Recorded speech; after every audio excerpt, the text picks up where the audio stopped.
여러분, 오늘은 그랜드 페어런츠 데이입니다. 우리 육신의 부모님도 우리를 기르느라고 수고 많으셨지만 우리 할머니, 할아버지들이 우리와 또 우리 자녀들을 기르느라고 수고한 그 수고를 기억하고 감사하는 날입니다. 미국에는 어머니 날 따로 있고 아버지 날 따로 있고 그랜드 페어런츠 데이도 따로 있고 그렇게 많으냐, 그렇게 생각할지 모르지만 그만큼 부모님 나아가서 이 할아버지 할머니들의 사랑과 은혜, 그것을 우리가 잊어버리고 살기 쉽기 때문에 다시 한번 기억하며 감사하는 날입니다. 그리고 오늘은 그보다 더 미국 사람들에게 잊을 수 없는 날인데, 지금으로부터 15년 전 동부 시간으로 아침 8시 46분에 미국 역사에 잊을 수 없는 일이 벌어졌습니다. 무슨 날인지 아시죠? 패트리엇 데이인데 이 날이 바로 테러리스트들이 비행기 여객기 4대를 하이제킹 해가지고 미국의 뉴욕의 쌍둥이 빌딩, 그 빌딩을 폭파하고 또 백악관과 펜타곤을 공격하려고 했는데, 한 대는 다행히 용감한 시민들에 의해서 중간에서 추락하고 펜타곤도 핵심 중앙부를 공격당하지 않고 어느 한 부분을 공격당하고, 쌍둥이 빌딩은 처참하게 폭발해서 그 테러의 직접적인 사망자만 2,996명입니다. 그래서 미국은 이 해마다 이 패트리엇 데이에 되면 아침 8시 46분에 다 그 앞서서 희생당한 사람들을 위해서 묵념을 하고 조기를 개항을 하는 날입니다. 우리는 미국 사람 아니라 할지라도 여기 와서 미국 시민권을 따고 살긴 하지만 태생적인 미국 사람은 아니지만, 그러나 이 날을 다시 한번 기억하면서 이런 테러가 다시 한번 이 땅에 일어나지 않도록 기도하며 우리가 하나님께서 주신 소명대로 잘 살아서 이 나라가 바로 서게 되기를 소원하는 그런 뜻깊은 날이 되기를 바랍니다.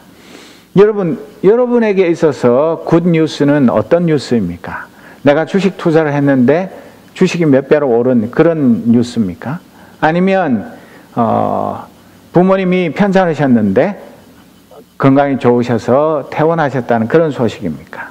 아니면 퀄이나 프릴림 통과했다는 소식입니까? 마침내 오래도록 공부했던 거 학위를 받게 되었다는 것입니까? 오래 기다렸던 아내가 임신했다는 소식입니까? 사람마다 기대도 다르고 선호도도 다 다릅니다.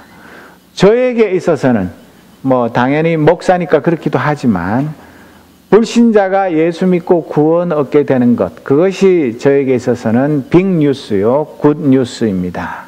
그리고 더 큰 기쁨은 믿다가 낙심했던 사람들이 다시 회심하고 하나님께로 돌아온 그런 뉴스는 자다가도 벌떡 일어나게 되고 하나님의 은혜 감사해서 나도 모르게 춤을 추게 됩니다. 또 선교지에 하나님의 교회가 세워지고 복음이 널리 전파되는 것은 굿뉴스 중에 굿뉴스입니다.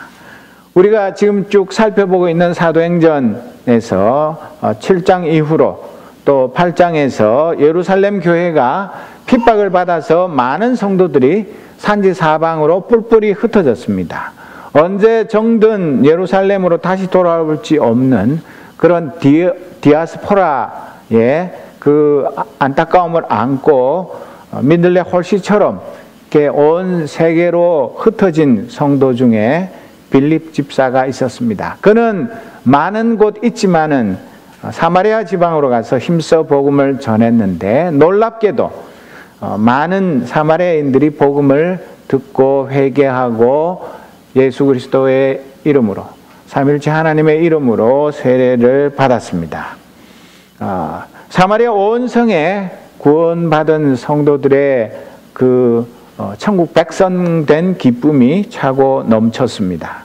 마치 오순절 성령 강림 후에 그 사도들이 예루살렘 성전에서 복음을 전했을 때 하루에 3,000명이 회개하고 돌아와서 세례받고 성령 받은 그런 큰 은혜, 그런 부흥의 기쁜 소식이 이 사마리아로부터 들려온 것입니다. 우리는 사마리아 사람들이 예수 믿은 것이 그렇게 큰 대단한 뉴스라고 별로 생각하지 않습니다. 우리는 유대인과 사마리아인들 사이에 그 인종적이고 또 종교적이고 감정적인 그런 갈등과 긴장을 잘 모르기 때문에 그렇습니다. 그렇지만 이 예루살렘 교회는 지금 핍박 가운데서 언제 어떤 일이 벌어질지 모르고 누가 순교할지 모르는 이런 살벌한 상황에서 하나님의 도우심을 기도하고 있었는데 이 사마리아에서 일어난 이 놀라운 부흥의 기쁜 소식은 예루살렘 교회 사도들과 온 성도들에게 말로 다할 수 없는 큰 위로와 또 용기를 주는 그런 서프라이징 뉴스 그리고 굿 뉴스였습니다. 복음 전도자가 사마리아 성에 가서 돌에 맞거나 문전박대를 안 당하면 천만다행인데 그 사마리아 성에 있는 수많은 사람들이 예수를 믿고 구원을 얻고 또 교회가 세워진다는 것, 이것보다 더 기쁜 소식은 없습니다. 14절 말씀을 보면 사마리아 사람들이 하나님의 말씀을 받아들였다는 소식을 예루살렘에 있는 사도들이 듣고서 베드로와 요한을 그들에게로 보냈다.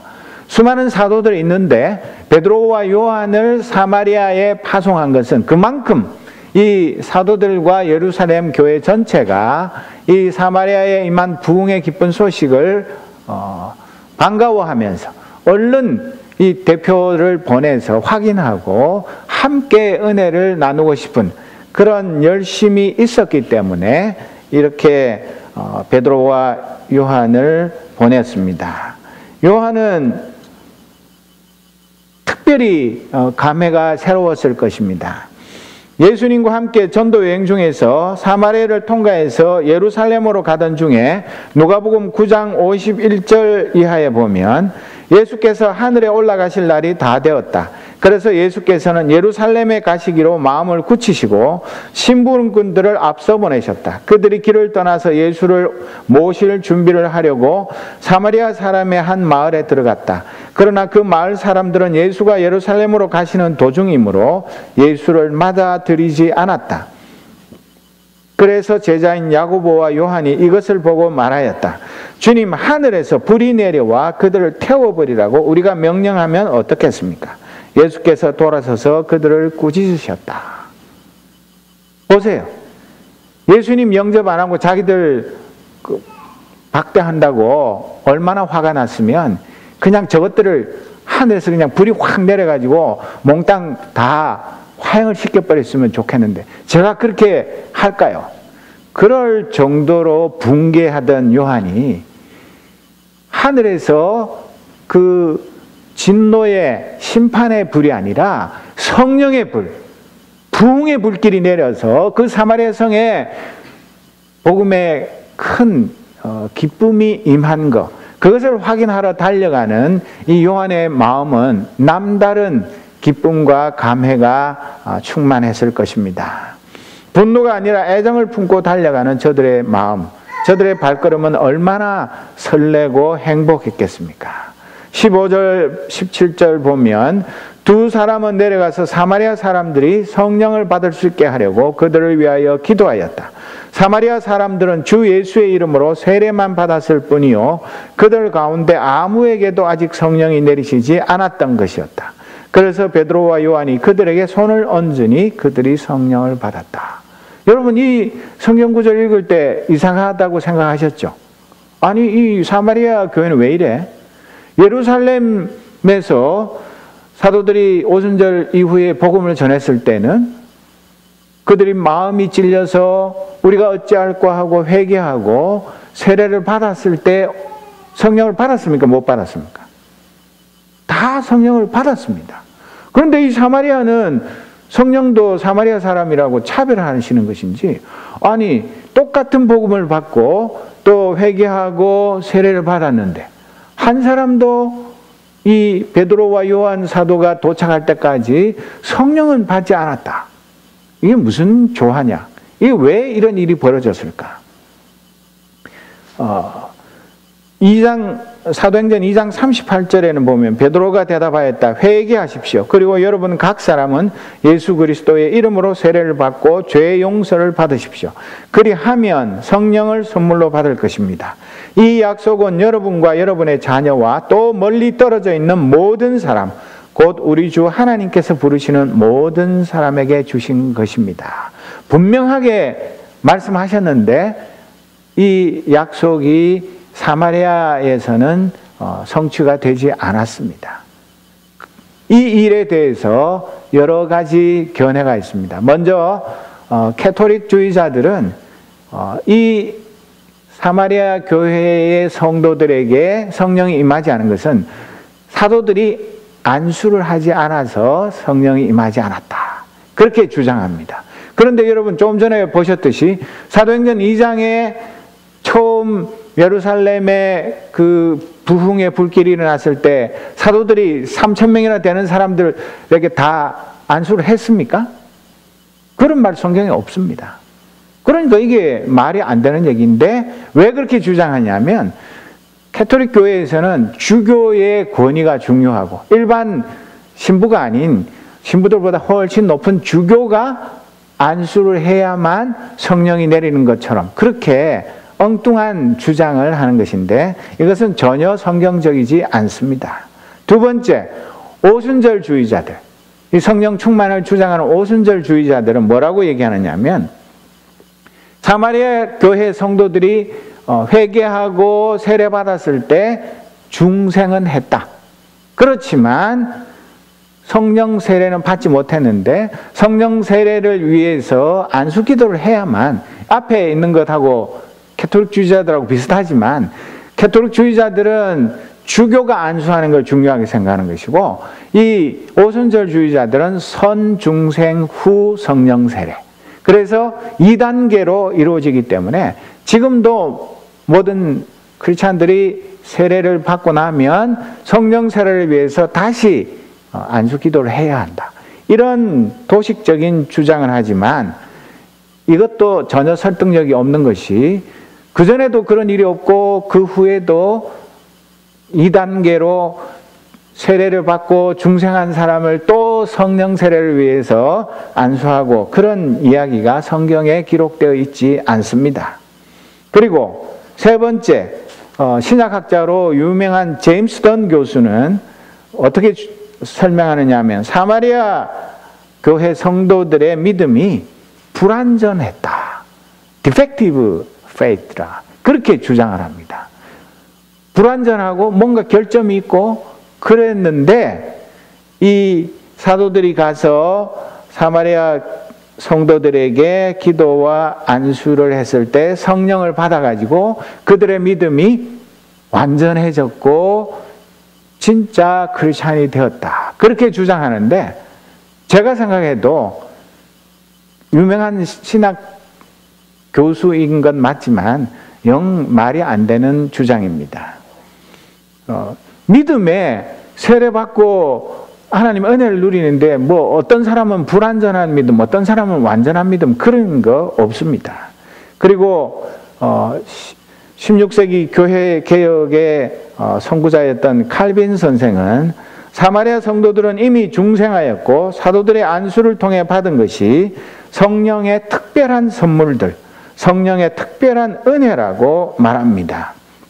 그리고 하나님께서 복음의 초기에 그리스도의 왕국을 장식하기 위해서 이런 성령의 특별한 선물들을 주신 것이라고 설명을 합니다.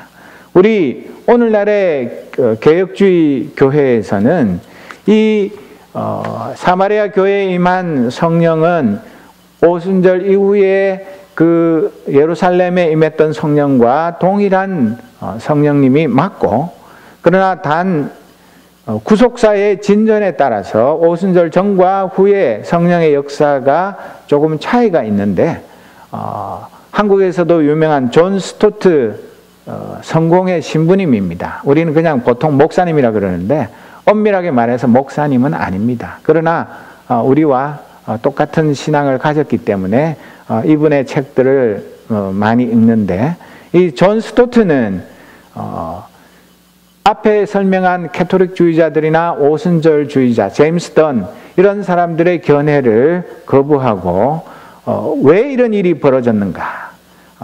그것은 만약에 빌립 집사가 가서 복음을 사마리아에 전해서 수많은 사람들이 회개하고 예수 믿고 세례받고 성령을 받았으면 그냥 사마리아 교회 따로, 예루살렘 교회 따로 이렇게 해서 예루살렘 교회와 사마리아 교회가 서로 예수님을 머리로 일치하는 그런 일들이 일어나기 어렵기 때문에, 그 종교적으로나 인종적인 감정이 너무나 골이 깊기 때문에, 아무리 예수를 믿어도 너희들 예루살렘 믿는 사람은 예루살렘에서 그 교회 세워서 예수 믿고 우리는 우리끼리 예수 믿을 것이다, 이렇게 될 가능성이 많기 때문에 그런 것을 분열을 방지하기 위해서 성령께서 특별히 이번 경우에만 성령 주시는 것을 조금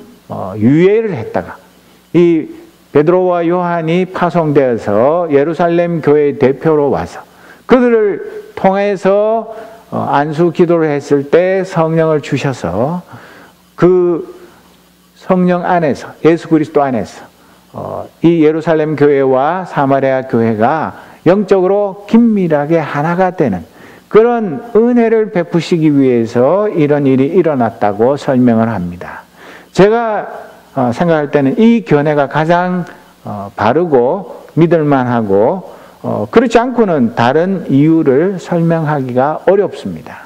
그렇기 때문에 성경에 정확하게 그렇게 기록되어 있지 않으니까 이게 진리다 그렇게 말할 수는 없지만, 지금까지 이 성경 구절에 대한 수많은 논의 중에 가장 우리에게 성경적이고 설득력 있는 주장이 바로 이 존 스토트의 설명인 것을 알게 됩니다. 그리고 18절 이하에 보면 드디어 이 시몬 베드로와 마술사 시몬, 이 두 사람의 이야기가 나옵니다. 앞에 빌립 집사가 복음을 전했을 때 그 복음이 사마리아 성에 전해지기 전까지는 그 동네에서 왕처럼 군림하던 사람이 마술사 시몬입니다. 그냥 엉터리 마술사가 아니라 성경에 자세히 기록되어 있지 않지만 사람들이 정말 깜짝 놀랄 정도로 엄청난 그런 마술의 능력을 행하던 사람이었지만, 이 복음 앞에서는 그 마술이 빛을 잃게 되고 그도 회개하고 세례받고 크리스찬 중에 한 명이 되었는데, 그 사람의 신앙이 여러 가지 문제가 있다는 것이 이 18절에서 24절의 말씀을 읽어보면 충분히 짐작할 수 있습니다. 조금 전에 읽어서 잘 아시겠지만 이 시몬은 평소에도 8장 13절 지난번에도 살펴본 대로 시몬도 믿게 되었고 세례를 받은 뒤에 항상 빌립을 따라다녔는데, 그는 빌립이 표징과 큰 기적을 잇따라 행하는 것을 보면서 놀랐다. 오직 기적 거기에만 관심이 있고, 자기가 출신이 마술사 출신이니까 그냥 보통 사람하고 다른 남이 할 수 없는 어떤 특별한 일을 행하는 것, 그거를 어떻게든 내 것으로 삼을 수 없을까, 거기에 관심이 늘 쏠렸었는데, 아니나 다를까 베드로 사도와 요한 사도가 와서 사도들이 손을 얹어서 성령이 임하기를 기도하니까 성령이 임하는 것을 그들이 눈으로 보았다고 기록이 되어 있는데, 그것은 무슨 얘기냐면, 성령이 임하는 거 여러분 눈으로 보입니까? 성령은 하늘에서 성도들의 그 심령 속에 임하는 것입니다. 그런데 보였다는 것은 무슨 의미냐 하면, 그냥 마음에 조용히 성령이 임하는 것은 아무리 눈이 밝은 사람도 볼 수 없습니다. 밖으로 외형적으로 성령이 임한 것을 누가 봐도 알 수 있도록 그런 특별한 현상이 일어났다는 것입니다. 그것이 방언인지 예언인지 뭐 어떤 종류의 것인지는 성경에 기록되어 있지 않지만 누가 봐도 그 사도들이 기도하니까 그 안수 기도하기 전하고 안수 기도하는 그 순간 이후로가 분명히 다른, 성령께서 확실히 임했구나, 그런 것을 누구나 인정하지 않을 수 없는 가시적인 그런 표시가 있었다는 것입니다.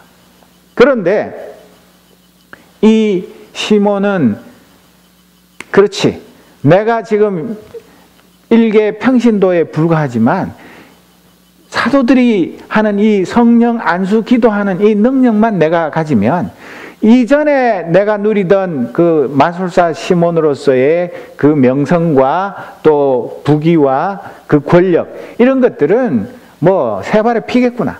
나도 그런 성령 안수 기도의 능력만 있으면 앞으로는 진짜 로마의 황제 부럽지 않고 온 세계를 쥐락펴락할 수 있는 그런 황금 방석에 앉고 세상 사람들을 완전히 내 손아귀에 넣고 흔들 수 있는 그런 자리에 서겠구나. 거기에 필이 꽂힌 것입니다. 이거다 바로. 이것만 내가 소유하게 되면 나는 끝났다. 그런 생각을 하게 되니까 이 시몬이 어떻게 했습니까? 아마도 자기가 마술사 시절에 많은 돈을 벌었을 텐데 그 금을, 어쩌면 전 재산을 가지고 와서 사도들에게 그 성령 안수 기도의 능력을 제게 파십시오. 돈이 모자라면 얼마든지 더 드리겠습니다. 그냥 그것만 제게 파세요. 얼마나 기가 막힌 제안입니까? 이것은 그 베드로와 요한 사도가 갑이고 그걸 필요로 하는 마술사 시몬이 을인 갑을 관계가 아닌 영적인 능력 대결입니다. 시몬 대 시몬의 대결입니다. 시몬 베드로와 마술사 시몬이 겉으로는 돈을 들이면서 제발 좀 그거 파세요 이렇게 부탁하는 것 같이 보이지만 영적인 면에서는 이 시몬 베드로가 성령 충만해서 하나님께서 회개하고 돌아온 하나님의 백성들에게 은혜 베푸시는 것, 그것의 통로가 되는 것하고 돈으로 그 하나님의 성령의 선물, 그 능력을 사서 자기 배를 채우고 자기 명예를 높이고 자기가 이 세상 위에 군림하려고 하는 것하고는 천지 차이입니다. 오늘도 이런 일들이 실시간으로 세계 곳곳에서 수도 없이 벌어지고 있는 것입니다. 두 시몬의 대결. 그런데 이때는 어떻게 됐습니까? 그 말을 듣자마자 시몬 베드로가 그에게 뭐라고 말했습니까? 그대가 하나님의 선물을 돈으로 사려고 생각하였으니 그대는 그 돈과 함께 망할 것이요. 그대는 하나님이 보시기에 마음이 바르지 못하니 우리의 일에 그대가 차지할 자리도 몫도 없소. 그러므로 그대는 이 악한 생각을 회개하고 주님께 기도하시오. 그러면 행여나 그대는 그대 마음속에 나쁜 생각을 용서받을 수 있을지 모르오. 그렇게 말했는데 이 부분을 메시지 신약은 좀 더 재미있게 번역을 했습니다. 베드로가 말했다. 당신은 돈과 함께 망할 것이요. 하나님의 선물을 돈으로 사려 하다니 이 무슨 터무니없는 짓이요. 흥정을 맺고 뇌물을 바쳐서는 하나님이 하시는 일에 절대 참여할 수 없어. 지금 당장 당신의 행실을 고치시오. 하나님을 돈벌이에 이용하려고 했던 것을 용서해 달라고 주님께 구하시오. 내가 보니 이것은 당신의 고질적인 습관이요. 당신한테서 돈을 탐하는 냄새가 진동하오. 그렇게 번역을 했습니다. 여러분이 시몬이 돈으로 성령의 능력을 살려고 했던 것에서 나온 영어 단어 아시죠? 사이먼이. 시몬이 사이먼 아닙니까? 사이먼 앤드 가펑클. 그런 것처럼. 이 사이먼이 저지른 죄. 그것에서 비롯해가지고 성직 매매. 돈으로 성직을 사고 파는 것. 그런 것들을 사이먼이라고 부르면서 이 시몬이 저질렀던 이런 엄청난 일들을 두고 경계하기 위해서 이런 단어가 생겨난 것입니다. 그런데 여러분 어떻습니까? 지금도 현대 교회 속에 곳곳에서 이런 현대판 시몬들이 얼마나 많이 날뛰고 있는지 우리가 잘 알고 있지 않습니까? 여러분, 교단장 되려고 해도 돈이 몇 억씩 듭니다. 돈을 풀어야 표를 찍어주기 때문에. 거기다가 한기총 회장 되려면 몇 억이 드는지 아는 사람만 알겠죠. 그뿐만 아니라 한국의 각 교단의 그 연합 기구들이 있습니다. 대한성서공회, CBS, 그 외에도 많은 연합 기구들이 있는데 그런 데에 장이 되기 위해서도 다 알게 모르게 돈으로 자리를 사고 파는 일들이 버젓이 벌어지고 있습니다. 교회 안에서도 아예 교회 예배당 건물하고 성도 몇 명 이렇게 딱 세트로 해가지고 얼마 다 신문 광고 나서 부동산 매매하는데 성도들까지 끼워 파는 이런 일들이 지금 일어나도 하나도 이제 사람들이 너무 많이 봐가지고 이상하게 생각지도 않고 또 그런 교회 나왔어? 지금 있는 교회 목사님하고 뒤에 오는 목사님하고 뒤에 오는 후임 목사님이 돈을 얼마 선불로 드려야 자리를 바꿔주는 이런 일들이 이제는 들어도 아무런 뉴스거리도 안 되는 그런 시대에 우리가 살고 있습니다. 장로 되는데 얼마, 권사 되는데 얼마, 안수집사 얼마, 공정 가격이 있는 교회들이 있고 장로 후보가 되기 위해서 자기 집 문서를 교회에다가 저당 잡혀야지만 후보가 될 수 있는 그런 교회들조차 있으면서 그 교회들이 부흥하고 성장하고 그 교회 목사님이 신령한 목사님으로 존경받는 이런 일들이 지금 한국 교회뿐만 아니라 한국 교회가 전 세계에 이렇게 열심히 복음을 전하는 곳마다 이런 악습들조차도 함께 전해져서 이 현대판 시몬들이 하나님의 교회를 오염시키는 이런 끔찍한 일들이 갈수록 더 늘어나고 있습니다. 사랑하는 성도 여러분, 내가 그런 사이머니의 죄를 짓지 않기 때문에 우리 교회는 그런 일이 없기 때문에 우리는 그냥 안심하고 우리는 괜찮아. 우리는 아무 일 없어.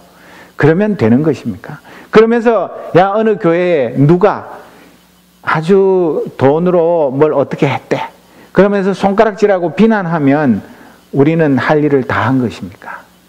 이런 영적인 대결에 있어서 시몬 베드로와 같은 하나님의 사람들이 밀리고 마술사 시몬과 같이 돈으로 모든 것을 다 사고 팔고 좌지우지하는 사람들이 큰 소리치고 그들이 주류가 되는 이 시대에 우리는 정신을 똑바로 차리고 내 교회가 그렇지 않다고 해서 그런 현상에 대해서 나는 아무 죄가 없다고 알리바이가 성립되는 것이 아니라 우리가 영적인 선한 영향력을 행사해서 감히 현대판 시몬들이 교회 안에 발을 들이지 못하도록 할 책임과 의무가 우리에게 있습니다. 남 탓만 하고 남에게만 모든 책임을 전가하는 것이 아니라 왜 이런 일들이 갈수록 더 많이 일어나는지 내 마음속에 있는 이 맘모니즘 하나님보다 돈을 더 사랑하는 이런 마음들을 정결하게 하기 위해서 날마다 나를 부인하고 내 십자가를 지는 이런 일들을 끊임없이 훈련을 해야 할 뿐만 아니라 정말 내가 늘 말씀 앞에서 하나님이냐 돈이냐 하나님이냐 이 세상의 명예냐 하나님이냐 이 세상의 직장이냐 하나님이냐 이 세상의 내 생업이냐 이런 선택의 갈림길에 섰을 때에 망설이지 않고 고민하지 않고 하나님을 선택하는 그런 하나님의 사람이 되기 위해서 날마다 십자가 앞에 겸손히 무릎을 꿇어야 하는 것입니다. 이런 일들을 싸워서 이기는 것은 하루아침에 결코 될 수가 없습니다. 그 1517년에 있었던 교회 개혁의 깃발도 중세 1000년 동안 부패하고 타락해서 더 이상 차마 눈뜨고 볼 수 없는 그런 교회의 부패와 타락 때문에 마음에 도저히 견딜 수 없는 그런 하나님을 향한 열심이 있는 일꾼들이 교회 개혁의 깃발을 들었던 것입니다. 오늘 우리 시대도 이제 교회 개혁 500주년이 다 되어 가지만 정신을 차리고 이렇게 하지 않으면 내년이 교회 개혁 500주년이 되는 해인데, 이런 식으로 해가지고는 다시 한번 제2의 종교개혁이 아닌 진정한 의미에서의 교회 개혁이 있지 않고는 하나님의 심판을 피할 수 없게 되어 있습니다. 사랑하는 성도 여러분, 정말 돈이라는 것이 요물이고 마물입니다. 돈 앞에 장사 없습니다. 돈의 유혹 앞에 나는 절대 넘어지지 않으리라 큰 소리 칠 수 있는 사람 아무도 없습니다. 그렇지만 정말 이 시몬 베드로가 은과 금은 없어도 내게 있는 것으로 내게 주노니 나사렛 예수의 이름으로 내가 명하노니 내가 일어나 걸어라. 아무것도 가지지 않고 예수 그리스도의 이름만 가졌지만 그 예수 그리스도의 이름의 능력으로 이 세상을 이기는 사람만이 하나님의 역사를 이룰 수 있습니다. 어느 시대나 마찬가지입니다.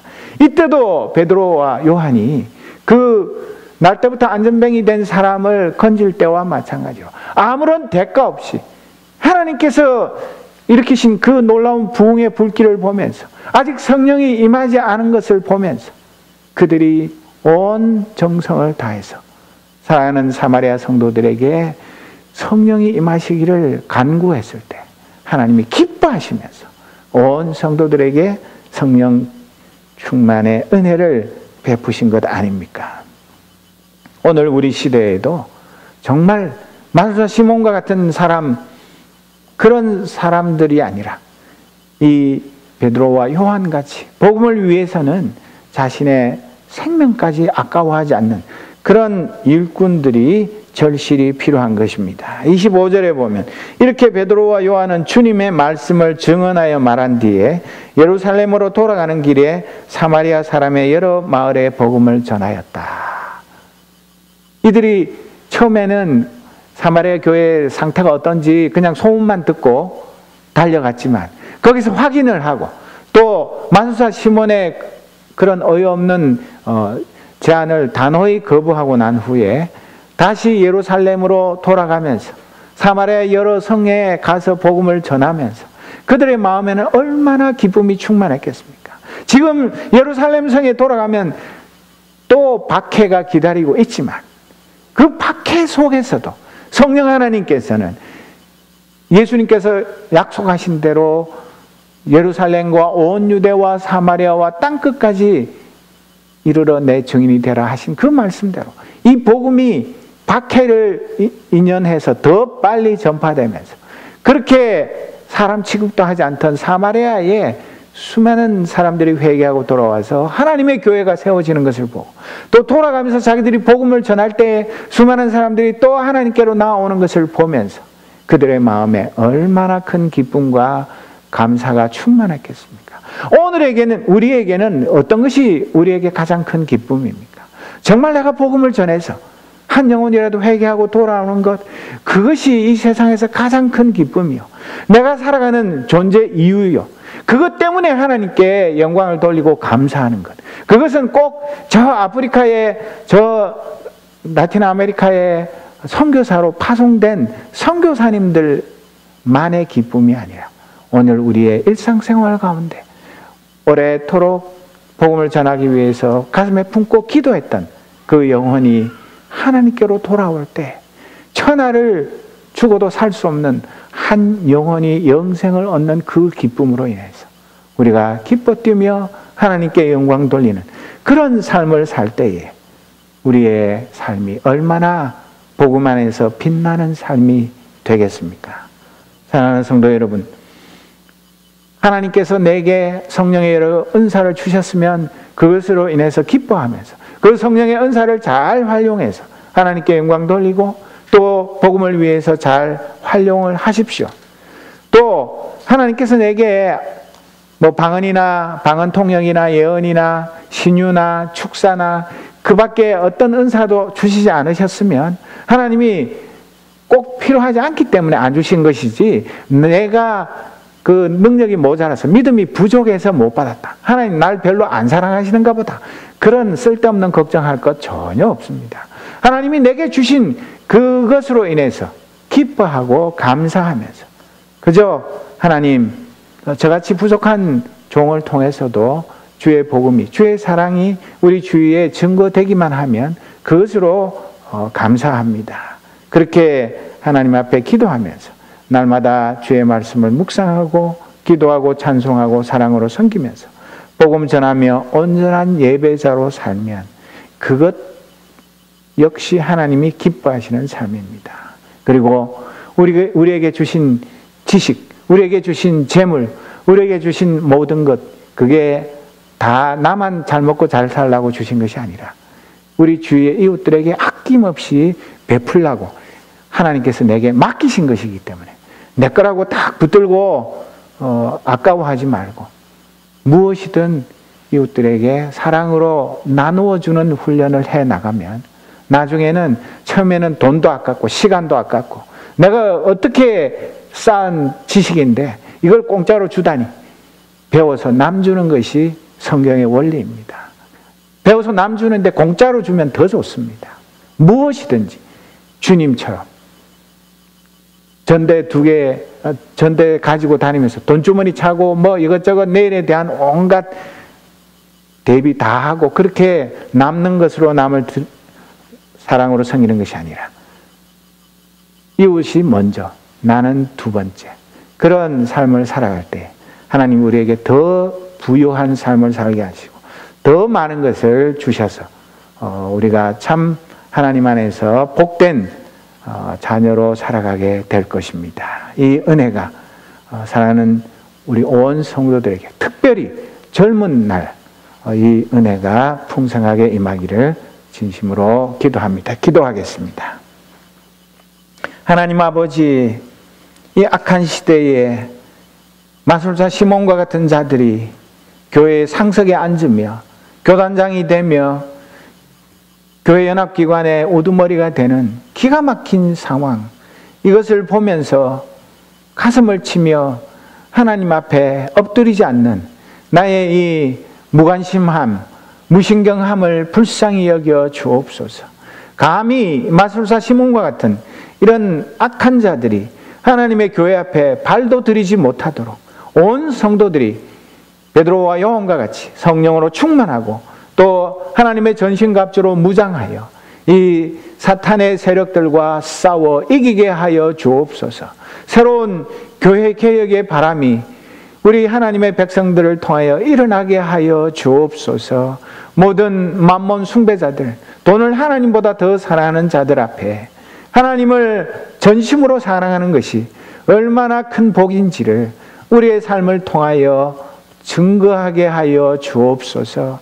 복음 전하여 예수 믿고 회개하는 한 영혼으로 인해서 가장 기뻐하는 복음 전도자로 우뚝 서게 하여 주옵소서. 예수 그리스도의 이름으로 기도드립니다. 아멘.